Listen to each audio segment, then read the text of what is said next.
Sandwich वाले की सफलता। एक बार की बात है। दूर एक गांव में रोहन नाम का एक अनाथ लड़का रहा करता था।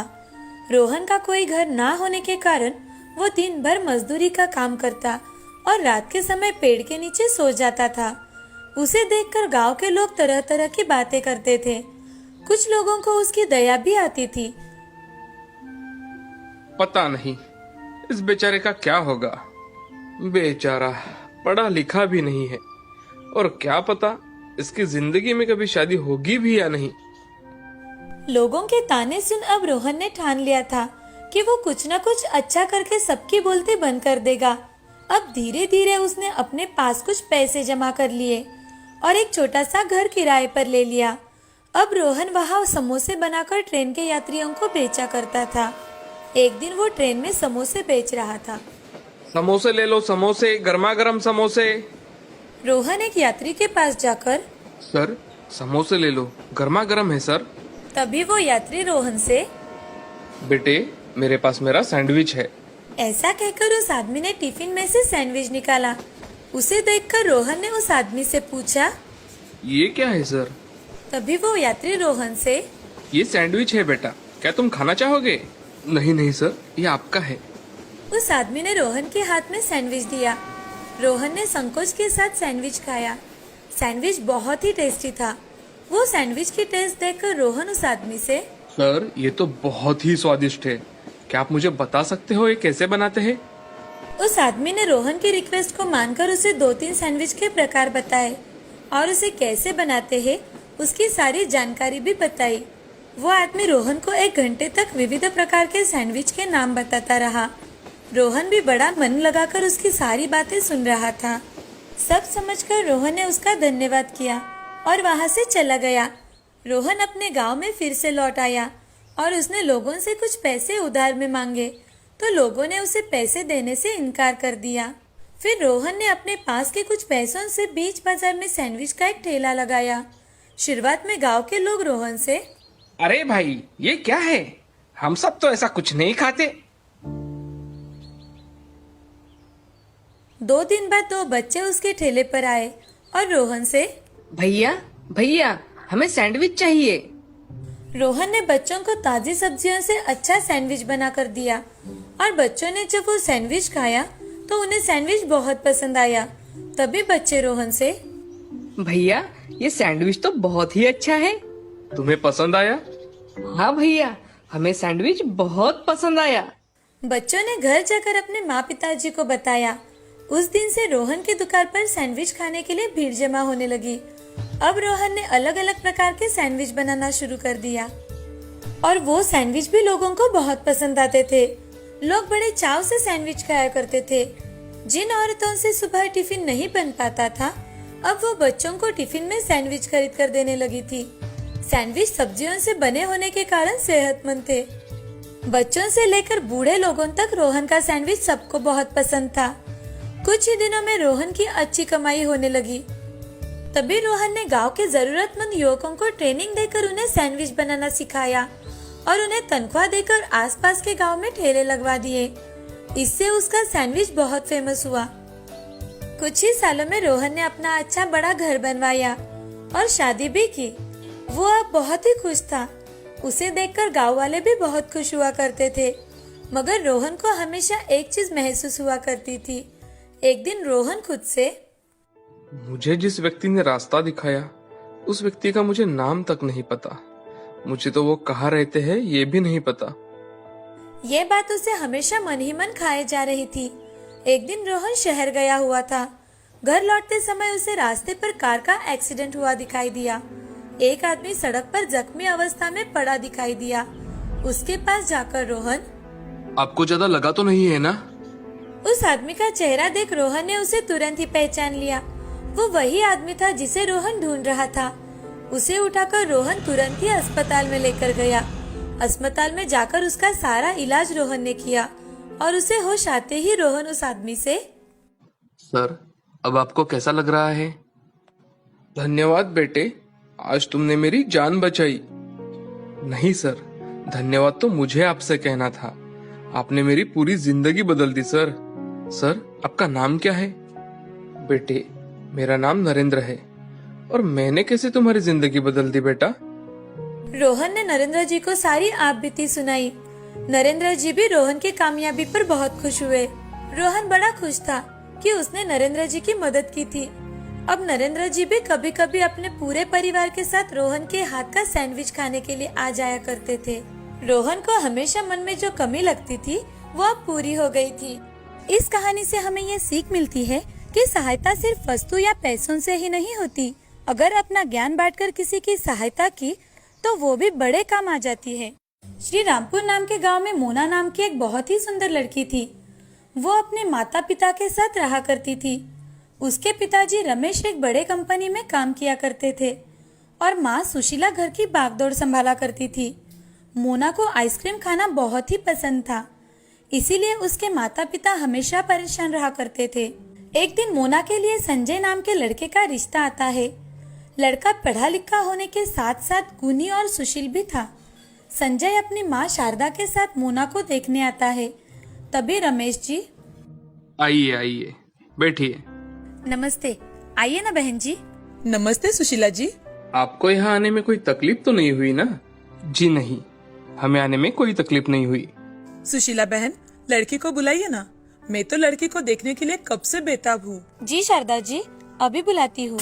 ऐसा कहकर सुशीला मोना को आवाज देती है। मोना, बेटी मोना। जैसे ही मोना बाहर आती है सभी उसकी ओर देखने लगते हैं। मोना दिखने में बहुत खूबसूरत थी। संजय मोना को देखता है तो उसे देखता ही रह जाता है।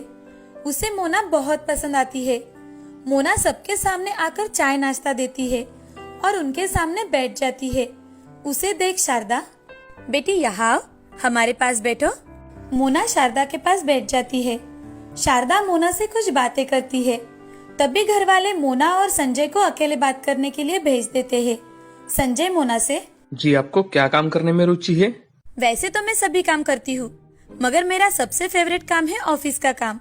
मुझे ऑफिस का काम करना बहुत अच्छा लगता है। और आपको खाने में क्या पसंद है? मुझे खाने में तो आइसक्रीम बहुत पसंद है। मैं सुबह शाम आइसक्रीम खा सकती हूँ। अच्छा, आइसक्रीम आपको इतनी पसंद है? जी। संजय और मोना थोड़ी देर के लिए बातें करते हैं और नीचे आते हैं। तभी सुशीला मोना से, बिटिया तुम्हें लड़का पसंद तो है ना? मोना शर्माकर वहाँ से चली जाती है। तभी शारदा अपने बेटे संजय से, तुम्हें लड़की पसंद है संजय? हाँ माँ। संजय के हाँ कहते ही सुशीला सभी का मुंह मीठा करती है। कुछ ही दिनों बाद संजय और मोना की शादी हो जाती है। शादी के बाद सब सही चल रहा था, मगर मोना की आइसक्रीम खाने की आदत ससुराल में नहीं छूट पाई थी। ये देख शारदा चिंतित रहने लगी। शारदा एक दिन मोना से, अरे बहू, थोड़ा आइसक्रीम कम खाया करो। हमारे घर में दूसरा भी कुछ खाने के लिए बनता है, उसे खाया करो। सासू माँ, आइसक्रीम से ज्यादा अच्छी चीज तो इस दुनिया में है ही नहीं। मैं हर रोज आइसक्रीम खा सकती हूँ। हाँ, वो तो दिखता है, मगर तुम्हें पता भी है इसे खाने से क्या क्या नुकसान होते हैं? सासू माँ, इसके नुकसान के बारे में क्यों सोचती हो आप? ये सोचिए ना, बनाने वाले ने क्या चीज बनाई है जिसे कितना भी खाओ मन ही नहीं भरता। बहू, जब तुम्हें जुकाम, मोटापा या फिर सिर दर्द होगा ना, तब पता चलेगा। जबकि तब देखेंगे सासू माँ। मैं तो इस दुनिया में आइसक्रीम खाने के लिए ही आई हूँ। मैं तो हर रोज आइसक्रीम खाऊंगी। तुमसे तो बात करना ही बेकार है।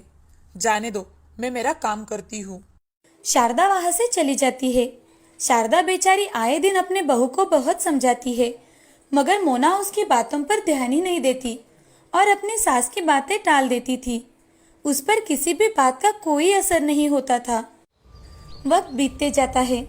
धीरे धीरे मोना के दांतों में दर्द शुरू हो जाता है, मगर मोना उस बात पर ध्यान ही नहीं देती और आइसक्रीम खाती रहती है। धीरे धीरे उसका वजन बहुत बढ़ जाता है। उसका बढ़ता हुआ वजन देख संजय एक दिन मोना से, अरे मोना, जरा खुद की ओर तो देखो, कितनी मोटी लग रही हो तुम। संजय जी, आप और आपकी मम्मी हमेशा मेरे पीछे ही पड़े रहते हैं। मैं इतनी सी मोटी क्या हो गई? आप तो मुझे बहुत बोलने लगे हैं। मैं तो हर रोज आइसक्रीम खाऊंगी।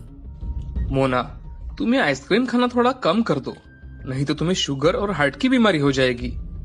आप खामखा ही इतना डर रहे हैं। मुझे कुछ नहीं हुआ है। अरे मोना, मैं तो तुम्हारे अच्छे के लिए कह रहा हूँ ना। आप मेरी टेंशन मत लो। मुझे कुछ नहीं हुआ है। ठीक है, चलो मैं ऑफिस जा रहा हूँ। जी। संजय ऑफिस के लिए निकल जाता है। मोना दोपहर के समय आइसक्रीम खाते हुए सीढ़ियों से नीचे उतर रही थी। तभी उसे अचानक से चक्कर आ गए और वो सीढ़ियों से नीचे गिर जाती है। सास मोना को इस हालत में देखकर बहुत डर जाती है। वो जल्दी से संजय को फोन करती है और खुद मोना को उठाकर अस्पताल में लेकर चली जाती है। थोड़ी ही देर में संजय अस्पताल में पहुंच जाता है। डॉक्टर उसकी जांच पड़ताल करके उसके कुछ टेस्ट करते हैं। उस टेस्ट में डॉक्टर को मोना का शुगर लेवल बढ़ा हुआ दिखाई देता है। ये देख डॉक्टर बाहर आते हैं। तभी संजय डॉक्टर से, क्या हुआ डॉक्टर साहब, मेरी पत्नी ठीक तो है ना? जी, उनका शुगर लेवल बहुत बढ़ गया है, इसलिए उनको चक्कर आ रहे हैं। डॉक्टर साहब, मेरी बहू हर रोज आइसक्रीम खाती है और यूँ कहिए ना कि उसे आइसक्रीम के सिवा कुछ भी अच्छा नहीं लगता। शायद इनके आइसक्रीम की आदत ही इनकी शुगर लेवल बढ़ने का कारण है। अगर आप उन्हें सही सलामत चाहते हैं तो आपको उनकी ये आदत छुड़वानी होगी। जी डॉक्टर, मैं उसे कभी भी आइसक्रीम खाने नहीं दूंगा। ऐसा कहकर संजय मोना से मिलने के लिए उसके कमरे में चला जाता है। संजय कमरे में जाते ही मोना से, मोना, तुम्हें अभी भी आइसक्रीम खानी है तो बताओ मुझे, मैं अभी आइसक्रीम लेकर आता हूँ तुम्हारे लिए। कौन सी लाऊं बताओ जरा, वेनिला लाऊं, स्ट्रॉबेरी, बटर स्कॉच? हाँ, आप मुझसे ऐसे क्यों बात कर रहे हो? क्या कहा डॉक्टर ने? तुम्हारी ज्यादा आइसक्रीम खाने की वजह से तुम्हें शुगर की बीमारी हो गई है और अब तुम आइसक्रीम तो क्या मीठा तक नहीं खा सकती। क्या? संजय की बात सुनकर मोना जोर जोर से रोने लगती है। उसका रोना देख संजय मोना से, मोना, अब रोने से कोई फायदा नहीं है। हमने तुम्हें कितना समझाया मगर तुमने हमारी एक ना सुनी। मैं इस बात को लेकर नहीं रो रही। तो फिर तुम रो क्यों रही हो? मैं आइसक्रीम नहीं खा सकूंगी इसलिए रो रही हूँ। हे भगवान, क्या करूँ मैं तुम्हारा? ऐसा कहकर संजय मोना के साथ घर चला जाता है। ऐसे ही समय बीतता जाता है। मोना आइसक्रीम खाने की आदत छोड़ने की बहुत कोशिश करती है। उसके साथ ही वो प्राणायाम और डेली एक्सरसाइज भी करने लगती है। उससे उसका शुगर लेवल कम होने में मदद होती है। साथ ही साथ मोना का मोटापा कम हो रहा है, ये देख घर वाले बहुत खुश हो जाते हैं। ऐसे ही एक दिन उसे पता चलता है कि वो संजय के बच्चे की माँ बनने वाली है। वो संजय से, संजय जी, मुझे आपको एक बात बतानी है। हाँ कहो मोना, क्या बात है? संजय जी, आप पापा बनने वाले हो और मैं माँ बनने वाली हूँ। मोना, मैं आज बहुत खुश हूँ। मैं तो आज ऑफिस में मिठाई बांटूंगा। माँ, माँ। संजय ये खुशखबरी अपनी माँ को सुनाता है। उनके घर में जैसे खुशहाली छा जाती है। ऐसे ही 7 महीने बीत जाते हैं। एक दिन संजय मोना के साथ एक शादी में चला जाता है। वहाँ से लौटते समय उनके कार का बहुत ही बड़ा एक्सीडेंट हो जाता है। उन दोनों को तुरंत ही अस्पताल में भर्ती करवाया जाता है, जहाँ संजय को जल्दी होश आ जाता है, मगर मोना को होश ही नहीं आता। उसकी शुगर की बीमारी की वजह से उसकी कंडीशन क्रिटिकल बन जाती है। तभी संजय डॉक्टर से, डॉक्टर, मोना की तबीयत कैसी है अभी? उनकी तबीयत तो थोड़ी क्रिटिकल ही है। वो प्रेग्नेंट होने के कारण उसकी तबीयत ज्यादा खराब हो गई है और शुगर की वजह से उनकी ब्लीडिंग थमने का नाम ही नहीं ले रही। डॉक्टर साहब, आप कुछ कीजिए, मेरी बीवी और मेरे बच्चे को बचा लीजिए। संजय जी, हम हमारी पूरी कोशिश कर रहे हैं। लगता है हमें उनकी प्रीमैच्योर डिलीवरी करनी होगी। आपका साइन लगेगा हमें। जी डॉक्टर साहब, अभी करता हूँ। ऐसा कहकर डॉक्टर उनके सामने पेपर रख देते हैं और संजय जल्दी से उन पेपर्स पर साइन कर देता है और डॉक्टर मोना की प्री मैच्योर डिलीवरी कर देते हैं। तभी मोना की सास शारदा अस्पताल में आ जाती है। पूरे 2 घंटे के बाद डॉक्टर ऑपरेशन थिएटर से बाहर आते हैं और संजय से, मुबारक हो संजय जी, आपको बेटी हुई है। माँ और बच्ची दोनों सही सलामत है। बच्ची अभी कम महीने की होने के कारण हमने उसे अंडर ऑब्जर्वेशन में रखा है। धन्यवाद डॉक्टर साहब, मैं आपका शुक्रिया कैसे अदा करूं समझ में नहीं आ रहा। अब आप भी थोड़ा आराम कर लीजिए। डॉक्टर वहाँ से चले जाते हैं। तभी संजय और शारदा मोना के पास चले जाते हैं। दोनों को देख मोना बहुत खुश हो जाती है। तभी शारदा मोना से, बहू तुम माँ बन गई हो और मैं दादी बन गई हूँ। मोना की आंखों में आंसू आ जाते हैं। ये देख शारदा मोना से, आज के बाद बिल्कुल नहीं रोना, समझी? माँ जी, मेरी वजह से मेरी बच्ची आज इस मुसीबत का सामना कर रही है। मैं आज के बाद आप सबकी बातें मानूंगी। मुझे माफ कर दीजिए। माँ जी, मैंने आपको बहुत भला बुरा कहा। अरे बहू, छोटी छोटी बातें तो वही भूल जानी अच्छी होती है। मैं तो कब की भूल गई। और तुम भी जल्दी से घर आ जाओ, समझी? हाँ माँ जी। कुछ दिनों बाद मोना अपने बच्ची को लेकर घर आ जाती है।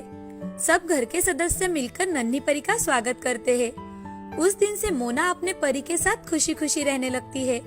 साथ में ही मोना अपनी आइसक्रीम खाने की आदत को त्याग देती है और अपने पूरे परिवार का ख्याल रखती है। इस कहानी से हमें ये सीख मिलती है कि कुछ बातें बड़ों के मानकर अपने जीवन का भला हो सकता है। कौन सी भी चीज ज्यादा मात्रा में खाने से अपने शरीर को हानि हो सकती है, इसीलिए कोई भी चीज एक लिमिट तक ही खानी चाहिए।